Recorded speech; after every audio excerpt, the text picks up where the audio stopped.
Today is a great day of Navaratri. We are sitting on the cusp of the 6th and the 7th.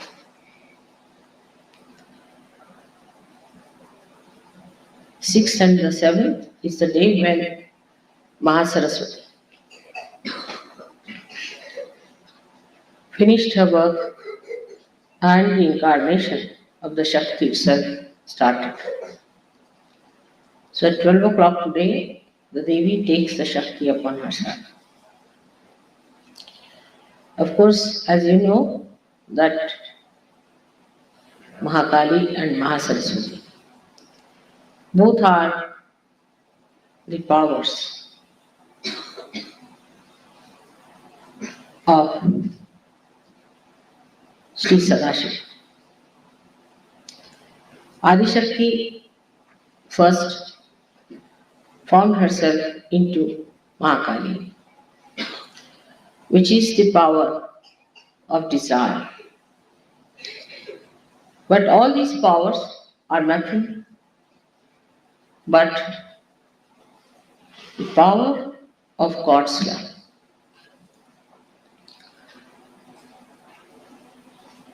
So, in the series of this great love of God, Adishakti had to first become the power of desire.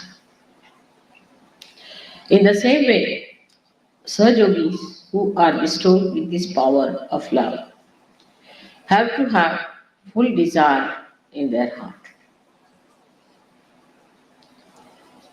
Desire to love. That desire is very different from the other kinds of human love you have known. In other kinds of human love, when we have relations with others, we have expectations, and that's why it is very disappointing. Our expectations always run higher than our understanding and realities. And so we suffer from disappointments and frustrations. And the love that has to be nourishing and fulfilling becomes a thankless job. So when it reflects in the human beings, it is the desire to be loved by everyone, not to love others. Everyone should love you, but how far you love another is the point. Naturally, everyone for oneself, so really nobody loves. But when it comes to real love, then sacrifice becomes a nature. You don't call it a sacrifice, but you call it a privilege. You say it's privilege to give. It's a great chance that we can love. It's our great fortune that we can love. It's God's blessings that we can love and give. So the giving starts when you realize, not understand, but realize the love, the power of love. That's the third power which starts expressing. Because after this, a person becomes active, creation. That's how the action of achieving that state of giving love starts. To begin with, we start activating in so many ways. As I said, we start expecting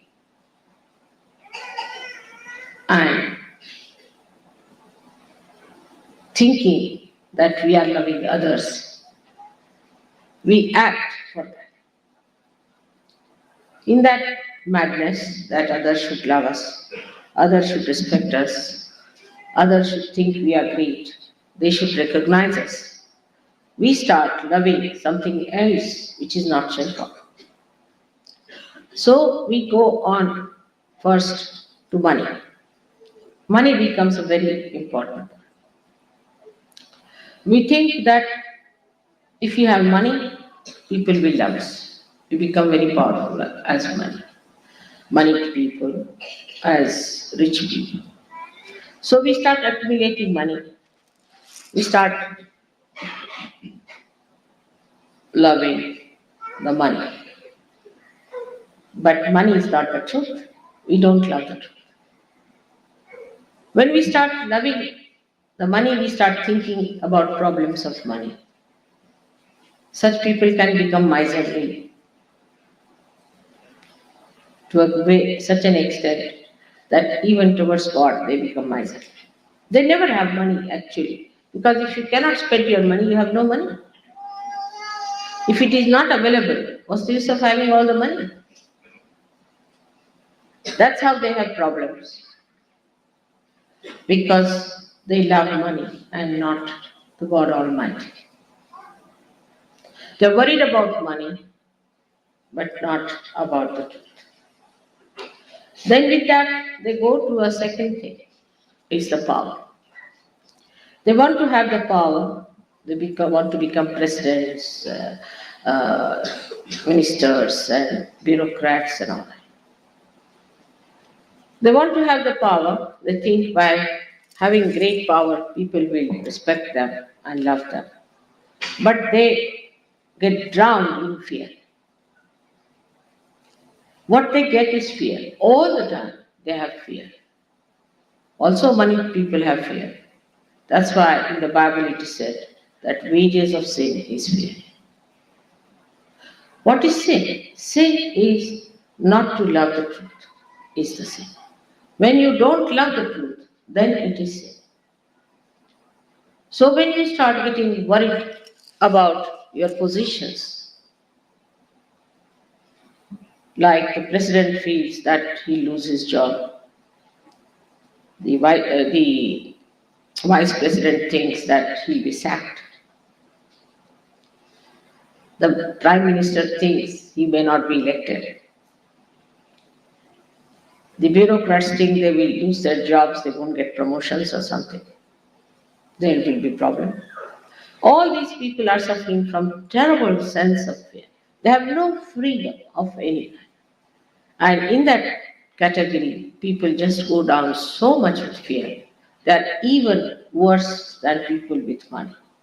Because once they are lost, they are lost. They can never revive. No chance. Once you lose the election, you are lost. Nobody is going to look at you.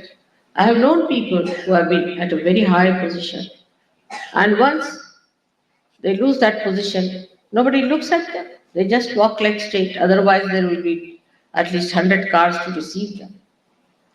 And once they lose their jobs, there's nobody even to look at them. They just walk like ordinary.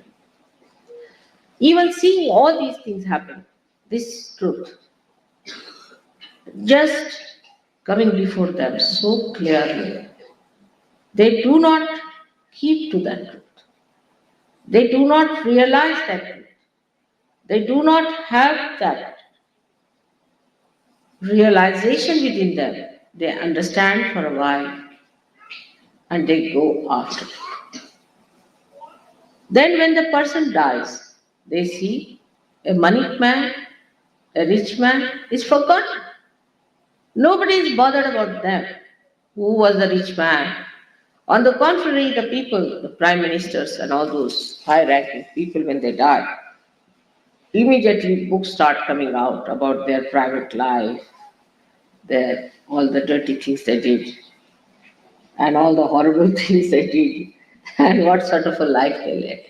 There's no fragrance in their life, no idealism, nothing.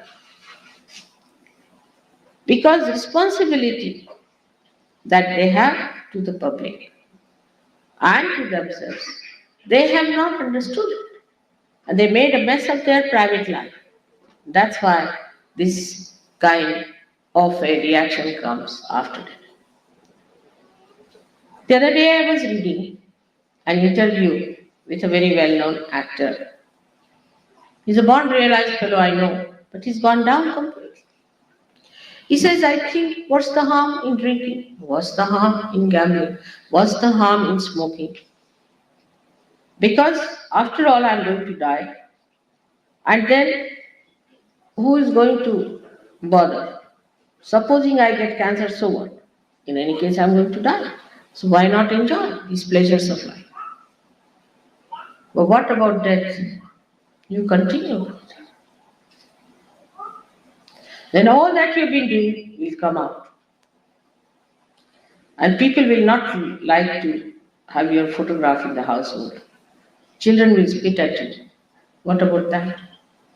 Your life is not what it is today for 3, 4 years or 10 years or 15 years of your so-called success. But when you die, all this craziness will disappear.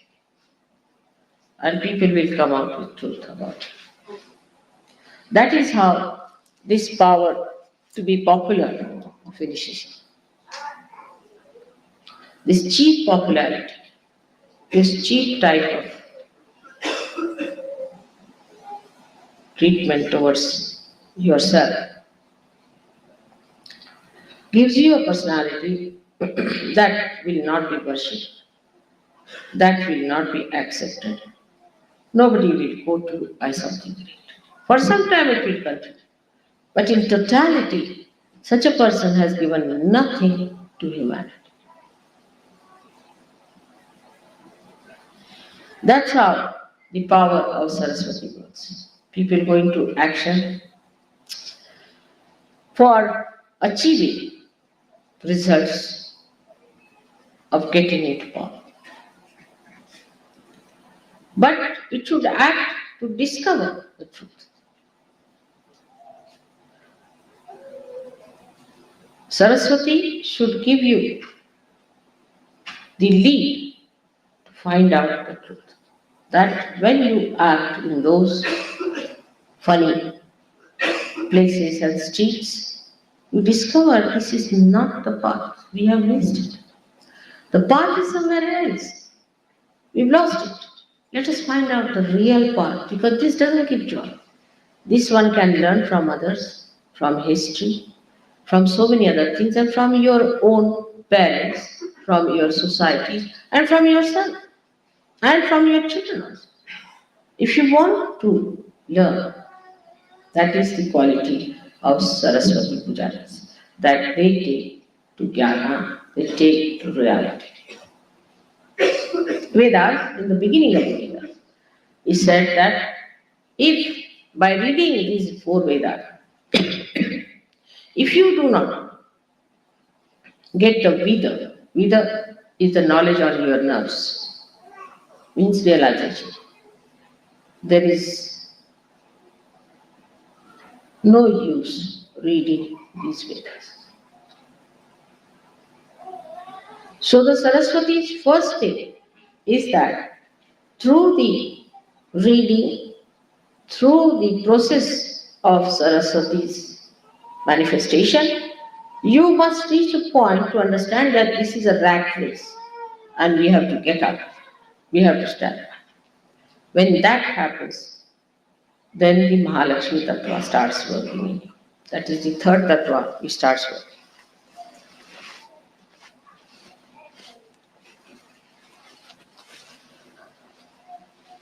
Mahalakshmi Tattva then starts expressing its love in its full extent through evolutionary process in human beings.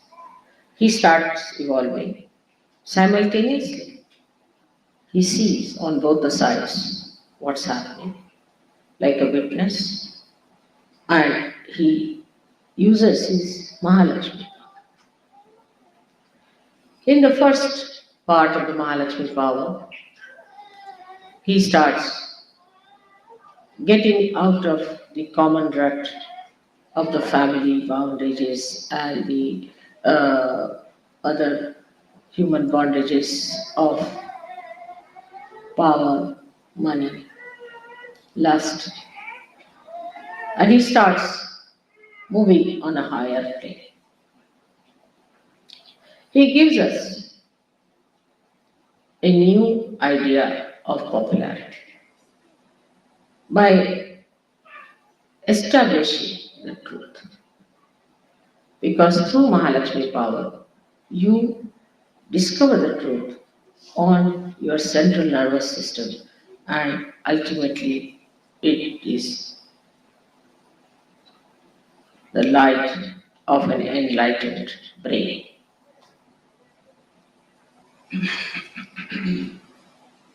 When the Mahalakshmi power starts manifesting, one starts thinking of others, not on material level. That materially people are suffering now. There are people in Ethiopia who say we must give them some food, this, that. No, they go to the roots of the problems. Why? Or they don't think there should be equal distribution of money and wealth. No, this is superficial. Because wherever it is done, people are not happy. They feel they have no freedom. Those people who have money are not happy because they have a demonic life where they are free. They behave like demons. No sense of totality, no sense of collectivity. When they become like that,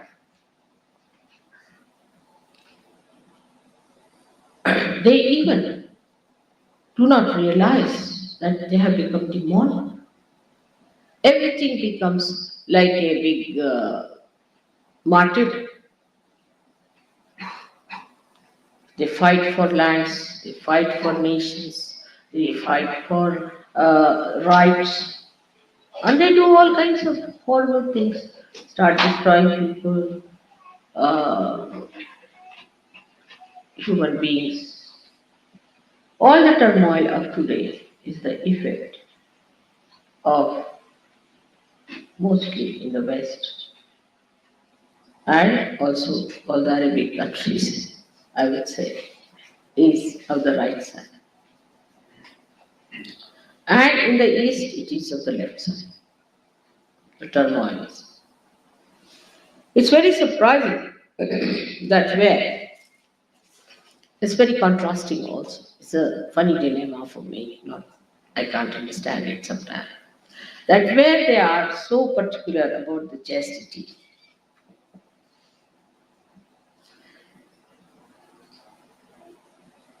they become, when they are so much worried about chastity and everything, that they should have problem on the left side. They do puja, they have shraddha, they are like Catholics, we can say, are never rich people. You seldom, except in New Switzerland. I think here everybody is rich because they are so money oriented. So, or the people where they are right sided, when they neglect their chastity, not bothered about the right side, they have the problems of the right side. It's very surprising. The reason is where they look after the chastity part, they go too much into it. Now, supposing a person is doing a puja, he just goes on doing puja morning till evening without any activity. Very easy to do puja, isn't it? Just come down, somebody does puja for you, get the vibrations, nicely blessed, go. Nothing to be done. No activity. So there is no balance. So they do puja and they think, oh, they have done very well. No. If you are a right-sided person, then puja will help you, but not if you are a left-sided person.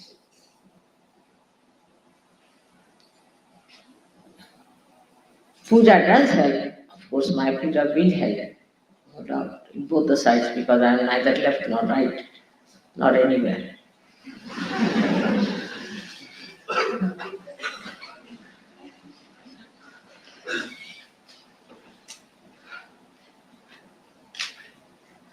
So the puja part, when they do, supposing a man is doing a puja to a deity. In India, they take a great courage to do puja to a devi. You do not know that. Saptasati that we have, that thing the people do, they get possessed. They can't understand. First of all, they have a statue of someone made by some horrible fellow. Then they do the puja of that goddess. They are God fearing. Everything is good. We have got temples where there are also, we can say, swambhus from the Mother Earth, which are worshipped and should be alright, but no, they get possessed. Why? Because most of them, these temples are haunted by or haunted by spirits. Because they do all kinds of tantric things there. And when people go and do the pujas there, what happens to them? That they get attacked. They become more left side. Now the Muslims and others who believe in a God which is Nirakar, which is formless, they go to the right side. It's formless God. It's nice. Formless, everywhere is God. In me, in you, everyone, there is God. Everybody is God. Even if you are a devil, you are God. There's nothing wrong with anyone. Everybody is God. Starts on that principle. So they go on to supraconscious side. They become demonic. Then they must fight because they are devils. Devils have to fight, otherwise, how will they exist? They fight, they aggress, they go to other countries, aggress them, capture them. All the time they are thinking of aggressing others. In a subtler way they aggress. Nowadays the media is aggressive in the West. There are so many ways of aggression, and to them aggression is something is very dharmic. For anything. They'll ask direct questions, arrogant, insulting, and cruel. They become cruel.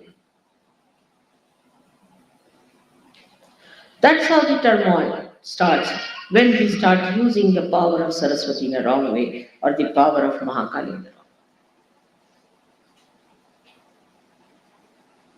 way. That's why in Saj Yoga, before the puja, you have to go into a lot of activity. You have to decorate the hall, you have to get the flowers, you have to organize everything beautifully. Look at the roses, how beautiful they are. Then you start balancing yourself with all these activities you do.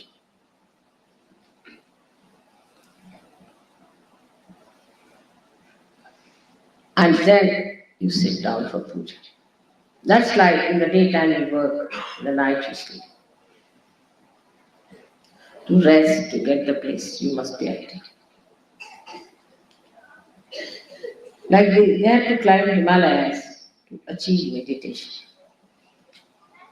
Because when you are tired, you can be restful afterwards. Otherwise, if you get somebody, say, from Switzerland only, a very speedy person for meditation, you'll have to put the glue on it to settle down because he'll be frantic, all the time. He'll be all the time jumping.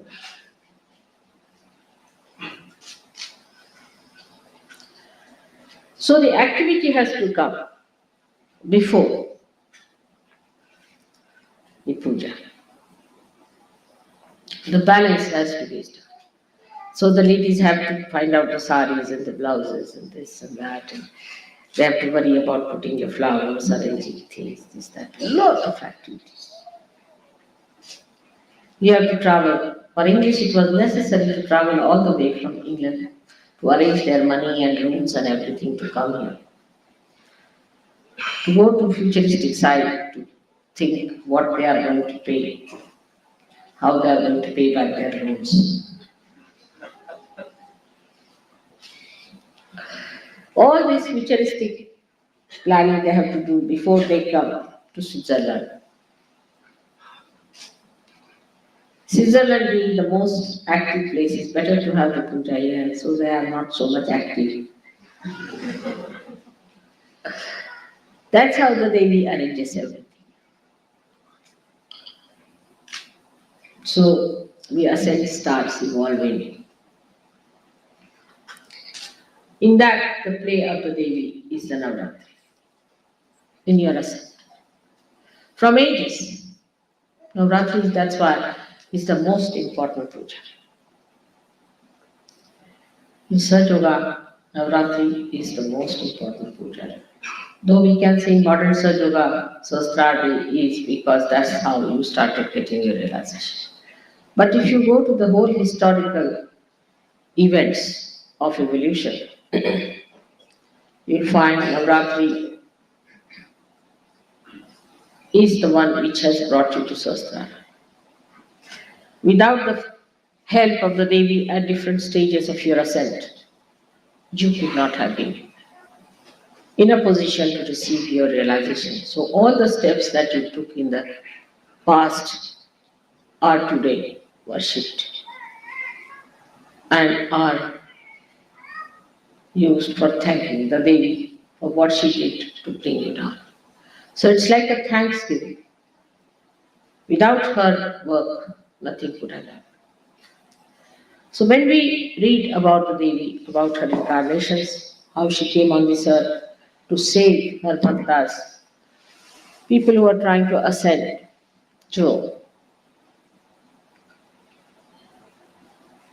cross this Bhavasagara, how she worked hard, how she fought the devils, how she killed the demons, single-handed. She took upon herself the responsibility of making the people cross the Bhavasagara. Guru gave you the strength of dharma, but she's the one who brought you out.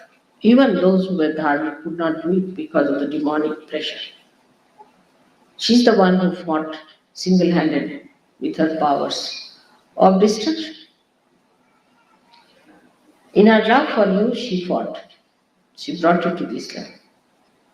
And then she took a milder form of incarnation. Even during the time of all the gurus, she took the form of, as you know, Janaki was the daughter of Janaka. Then Fatima was the daughter of Muhammad Shah. And Nanaki was the sister of Nanaka. In those forms, these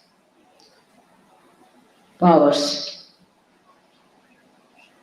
sustained and nourished the Guru Tattva. And later on,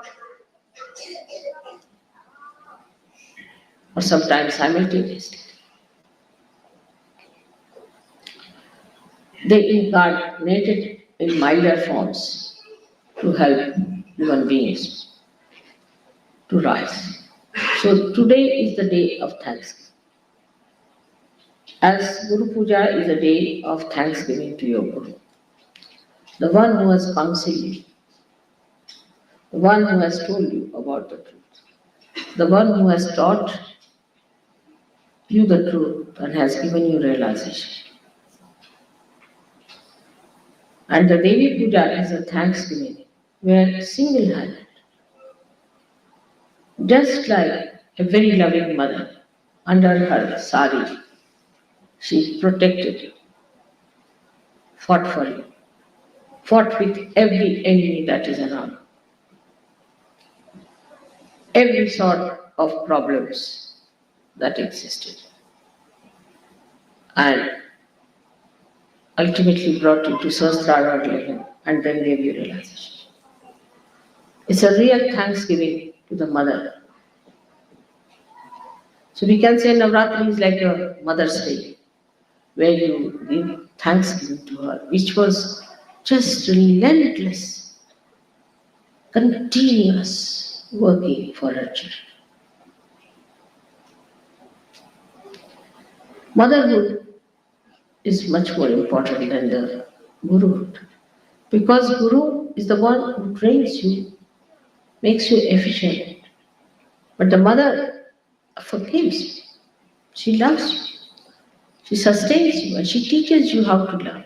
She has tremendous patience and tremendous love, and she does it single handed.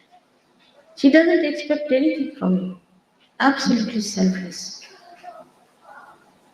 Selfless is a very small word, I should say. It's such an expansive compassion which engulfs everything that is wrong, dissolves it, digests it, absorbs it.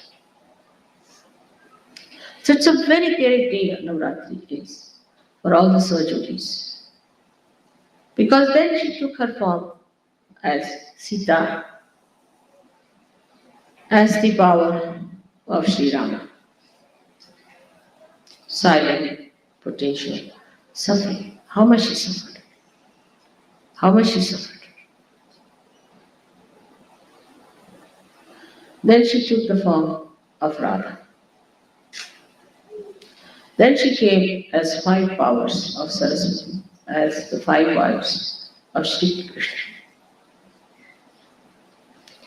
Then she came as Mary. That was the greatest suffering, I think, to see the son being crucified.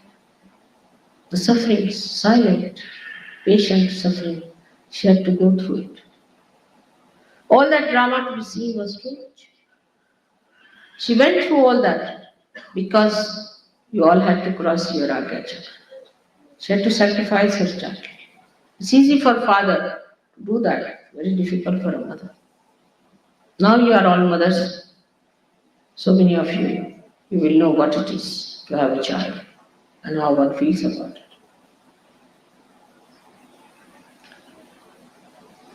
After doing that, she comes to the state where you have to give your realization. It's a work of tremendous patience as well. It's tremendous patience and understanding.